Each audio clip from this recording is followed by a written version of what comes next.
বাদশা হারুনুর রশিদের দরবারে এক বুজুর্গ আসলেন, ইব্রাহিম আল হালামি। উনি আসার পরে বাদশার খুব পিপাসা লেগেছে, তো উনি বললেন আমাকে এক গ্লাস ঠান্ডা পানি দাও। বাদশা ঠান্ডা পানি পান করতে গিয়ে পানি যে হাতে নিছে, ওই বুজুর্গ বলতেছে বাদশা একটু অপেক্ষা করেন। আচ্ছা আপনি বলেন তো দেখি, এই মুহূর্তে যদি আপনার এমন পিপাসা লেগেছে, ঠান্ডা পানির প্রয়োজন, আর পৃথিবীতে কোথাও পানি নেই, এক গ্লাস পানি আছে, আপনি এই এক গ্লাস পানির কতটুকু মূল্য দিবেন? বাদশা হারুনুর রশিদ কতক্ষণ চিন্তা করার পরে বললেন, আমার অর্ধেক রাজত্বও যদি দিয়ে দিতে হয়, কারণ আমার জান বাঁচাইতে হবে, অর্ধেক রাজত্ব দিয়ে হলেও আমি কি করবো, এই পানিটা নিয়ে যাব। বুজুর্গ বললেন ঠিক আছে, পানি পান করেন। এবার পানি পান করছে, কথা মনোযোগ দিয়ে শোনেন। পানি পান করার পরে এবার বুজুর্গ বললেন, বাদশাহ এই যে পানিটা পান করলেন, এবার ভিতরে গিয়ে যদি আটকে যায়, পেশাব যদি বের না হয়, আর কোন ডাক্তার, একজন মাত্র ডাক্তার, সে যদি বলে যে এই পেশাব ভিতর থেকে আটকে গেছে, এটা বের করতে হলে আপনার বাকি অর্ধেক রাজত্ব দিতে হবে, আপনি কি রাজি হবেন? বললেন যে হ্যাঁ অবশ্যই, আমার এটা যদি আটকে যায় তাহলে তো আমার জান বাঁচবে না, বাকি রাজত্ব আমি লিখে দিতে প্রস্তুত। বুজুর্গ বললেন, বাদশাহ চিন্তা করেন, আপনার পুরো রাজত্বের মূল্য এক গ্লাস পানি পান করার, বের করার মাত্র সমান। ঠিক আল্লাহর কাছে এর চেয়েও নগণ্য, এগুলোর কোন মূল্য আল্লাহর কাছে নাই। না রাজত্বের ক্ষমতার মূল্য, না শরীরের শক্তি আর সম্পদের মূল্য, কোনটার মূল্য আল্লাহর কাছে নাই। আল্লাহু আকবার। এগুলো কি? আল্লাহ এগুলো দিয়েছেন বান্দাকে পরীক্ষা করার জন্য। কে এগুলো পেয়ে শুকরিয়া আদায় করে, কে আমার প্রতি রাজি হয়, কে আমার প্রতি এগুলো রাজি না হয়ে অহংকারী হয়। সংক্ষেপে একটা ঘটনা বলি। এই ঘটনা বহু জায়গায় লেখা হয়েছে। হযরত থানভী রাহমাতুল্লাহ আলাইহি বেশজিওরের মধ্যে লিখেছেন, আরো বহু জায়গায় আসছে। বনী ইসরাইলের মধ্যে 3 ব্যক্তিকে আল্লাহ পরীক্ষা করতে চাইলেন। 3 ব্যক্তির অবস্থা ছিল, একজন হলো, আল্লাহু আকবার, একজন হলো অন্ধ, আর একজনের মাথায় টাক, আর একজন ছিল কুষ্ঠরোগে আক্রান্ত। একজন ফেরেশতা আল্লাহ পাক পাঠাইলেন, প্রথমে এই কুষ্ঠরোগীর কাছে আসলেন। আসার পরে তাকে জিজ্ঞাসা করলেন, তুমি কি পছন্দ করো? কুষ্ঠরোগী বলল যে ভাই, আমি চাই যে আমার এই রোগটা সেরে যাক, সবাই আমাকে অপছন্দ করে, আমার রোগটা সেরে যাক, শরীরে যে ধবল সাদা হয়ে যাওয়ার। উনি হাত বুলা দিলেন, সাথে সাথে ওই লোক সুস্থ হয়ে গেল, একদম সুন্দর সুস্থ। এরপরে জিজ্ঞাসা করলেন, তুমি কি পছন্দ করো, কি চাও? বলে আমার একটা উটনি হলে ভালো হয়। তো সাথে সাথে তাকে একটা গাভীর উটনি দিয়ে দিলেন। দ্বিতীয়, যার মাথায় টাক ছিল, তার কাছে আসলেন। সুন্দর মানুষ, টাক হওয়ার কারণে তাকে দেখতে ভালো দেখা যায় না, মানুষ তার সাথে মস্করা করে। তাকে জিজ্ঞেস করলেন, তুমি কি কি চাও? তিনি একই কথা বললেন যে আমার টাক মাথাটা ঠিক হয়ে গেলে আমি এতে রাজি, আমি খুশি। সাথে সাথে মাথায় হাত বুলিয়ে দিলেন, চুল গজায় গেল। বললেন কি পছন্দ কর? বলে আমার একটা গাভী হলে হয়। তো সাথে সাথে একটা গাভী তাকে দিয়ে দিলেন। অন্ধ ব্যক্তির কাছে আসলেন তৃতীয় পর্যায়ে, সেও একই আবদার করলো, আমার চোখটা ভালো হলে আমি এতে রাজি, খুশি। সাথে সাথে হাত বুলিয়ে দিলেন, চোখ ভালো হয়ে গেল। সে চাইলো যে আমাকে একটা বকরি দিলে ভালো হয়, সাথে সাথে তাকে গাভীর একটা বকরি দিয়ে দিল। কিছুদিন পর এই ফেরেশতা আল্লাহর পক্ষ থেকে সাধারণ আকৃতিতে আবার আসলেন। ইতিমধ্যেই এই 3 ব্যক্তি উটনিওয়ালার উট দিয়ে ভরে গেছে, বিশাল বাড়ি গাড়ি হয়ে গেছে, বিশাল সম্পদের মালিক হয়ে গেছে। টাকওয়ালাও গরু দিয়ে ভর্তি হয়ে গেছে, বিশাল সম্পদের মালিক হয়ে গেছে। অন্ধ ব্যক্তি, যে অন্ধ ছিল, তারও অনেক ছাগল হয়ে গেছে, অনেক সম্পদের মালিক হয়ে গেছে। ফেরেশতা প্রথমে ওই উটনিওয়ালার কাছে, যার ধবল রোগ ছিল, কুষ্ঠ রোগ ছিল, তাকে গিয়ে বলল, ভাই আমি তো অসহায় মুসাফির, আমার কিছুই নাই, বাড়িতে যাওয়ার মতো আমার কিছু নাই, তুমি যদি আমাকে একটা উট দিতে আমি এতে বাড়ি যেতে পারতাম। ওই লোক খুব রাগ হয়ে গেল, যাও এখান থেকে, যখন তখন চাইতে আসো, তোমাকে কিছুই দিতে পারবো না। তখন এই লোক বলল, ভাই আমি কিন্তু তোমাকে চিনি, তুমি কিছুদিন আগে এমন অসুস্থ ছিলে, কিছুই ছিল না, আল্লাহ তোমাকে দিয়েছে। সে অহংকার করে বসলো, না এই সম্পদ তো আমার যুগ যুগ ধরে, অনেক সূত্রে আমার বাপ দাদা থেকে এই সম্পদ আমি ভোগ করে আসছি, তুমি কি বলো, বের হও এখান থেকে। দরিদ্র অসহায় মানুষ দেখলে ধমক দেয় অনেকে, বদভ্যাস। হ্যাঁ, টাকাহীন মানুষ দেখলে অনেক সময় তাদের প্রতি খারাপ দৃষ্টিতে দেখা হয়, ভালো করে মনে রাখবে। ওই লোক শুধু এতটুকু বললো, ফেরেশতা বললো, তুমি যদি মিথ্যাবাদী হয়ে থাকো তোমার আগের অবস্থা হয়ে যাও। আল্লাহ পাকের গজব তার উপরে বলল, সবকিছু ধ্বংস হয়ে মুহূর্তের মধ্যে সব ধ্বংস হয়ে সে আগের মতো হয়ে গেল। দ্বিতীয় ডাকওয়ালার কাছে আসলো, তাকে একই কথা বললো যে ভাই আমাকে একটা গাভী দাও। সেও অস্বীকার করলো, অহংকার করলো, দুরাচরণ করলো। শেষে এই লোক বলল, যদি তুমি মিথ্যা বলে থাকো তাহলে তুমিও আগের মতো হয়ে যাও। তার অবস্থাও একই হয়ে গেল। তৃতীয়, সংক্ষেপে বলতেছি, ওই অন্ধ ব্যক্তির কাছে এসে বললো যে ভাই আমি মুসাফির, অসহায়, আমাকে কিছু দাও আমি যাতে বাড়ি যেতে পারি। আর তুমি তো অন্ধ ছিলে, এই সম্পদ তোমার আল্লাহ পাক দিয়েছে। এই কথা শোনার পরে এই লোকটা অন্ধ যে ছিল সে সাথে সাথে কান্না শুরু করে দিল। সে বলল, ভাই তুমি ঠিক বলেছো, কয়েকদিন আগে আমার দুরবস্থা ছিল, আল্লাহ পাকের মেহেরবানিতে এই সম্পদ আল্লাহ আমাকে দিয়েছে। এগুলো আমার সম্পদ নয়, এগুলো আল্লাহর সম্পদ। যত খুশি তুমি নিয়ে যাও, কোনো অসুবিধা নেই। সুবহানাল্লাহ। শুকরিয়া আদায়। অস্বীকার করলো না, অহংকার করলো না।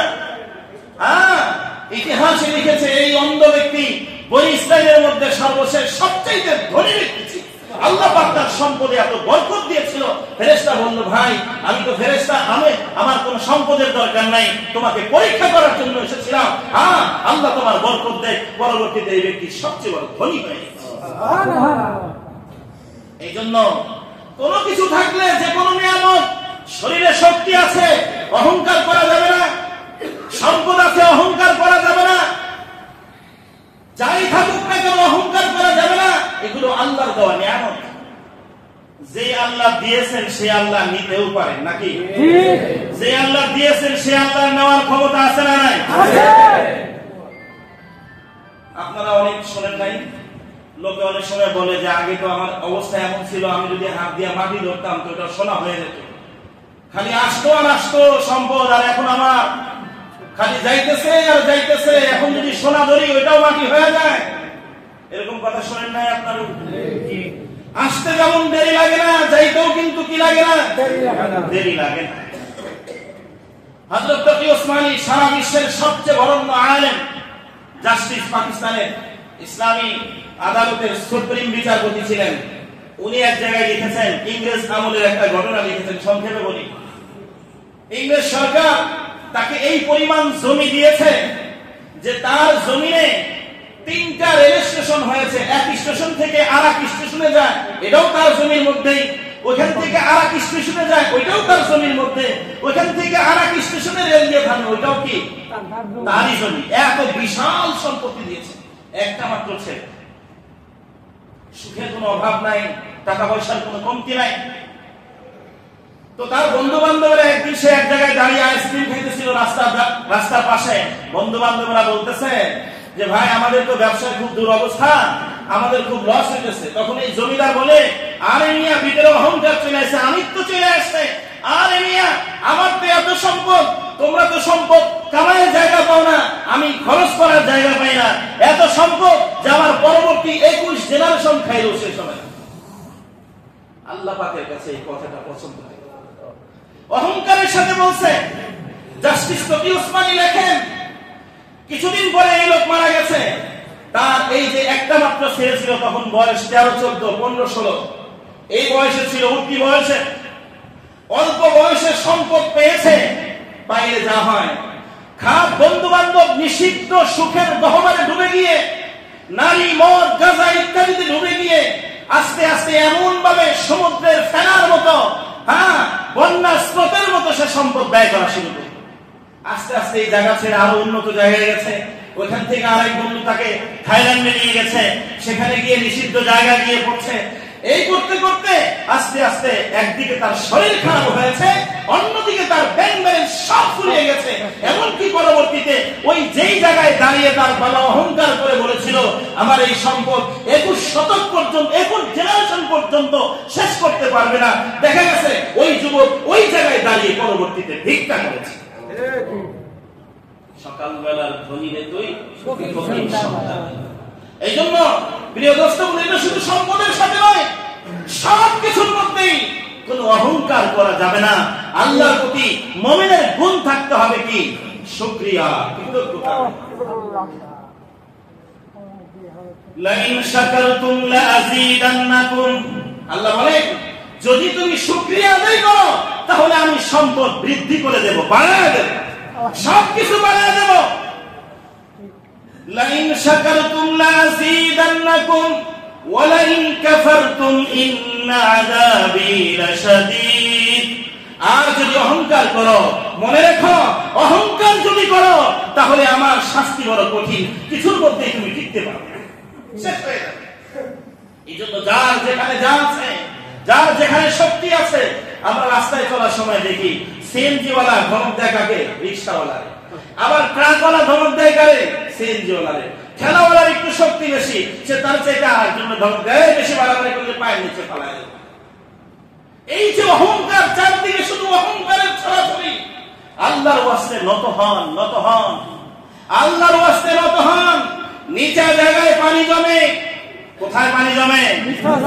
আল্লাহ নবী এটা বলেছেন, মান তাওয়াদা লিল্লাহ রাফাআহুল্লাহ, যে আল্লাহর জন্য নত হয় আল্লাহ তারে অনেক উঁচু বানায় দেয়, দুনিয়া আখিরাতে সব জায়গায়।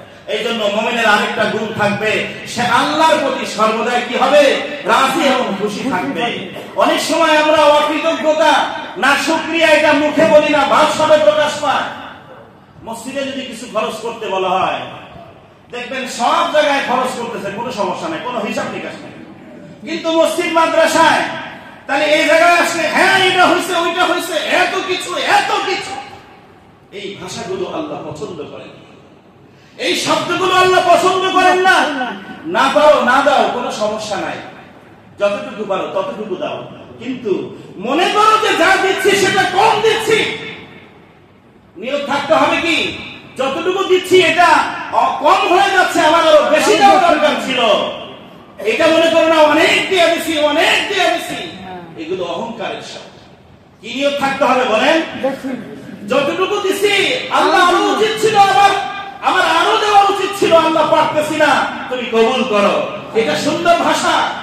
আর যদি এটা হয় এত দেওয়া লাগবে, এত কিছু করছি, এত কিছু, এটা অহংকারের ভাষা, এটা অহংকারের ভাষা। বুঝাইতে পারি? মন খারাপ করে না, আগেই বলছি জুমা এগুলো ইসলাম হওয়ার জন্য, নিজেদের আত্মাকে পরিশুদ্ধ করার জন্য। আমি করছি, আমি করছি, এগুলো অহংকারের ভাষা। বলতে হবে আল্লাহ তৌফিক দিয়েছে ভাই, তাই হয়েছে। এগুলো সুন্দর শব্দ, বুঝার চেষ্টা করেন, বুঝার চেষ্টা করেন। এরকম হাত বা ভঙ্গিমায় কোনোভাবেই অহংকার প্রকাশ করা যাবে না। কি করতে হবে? কৃতজ্ঞতা এবং শুকরিয়া আদায় করতে হবে। তাহলে আল্লাহ পাক আপনার আমার দুনিয়া আখিরাতে সম্মান, ইজ্জত, সম্পদ, সুস্থতা, সুনাম, সুখ্যাতি সবকিছুকে আল্লাহ পাক বাড়ায়। আল্লাহ পাক আমাদের সকলকে বুঝা আমল করার তৌফিক দান করেন।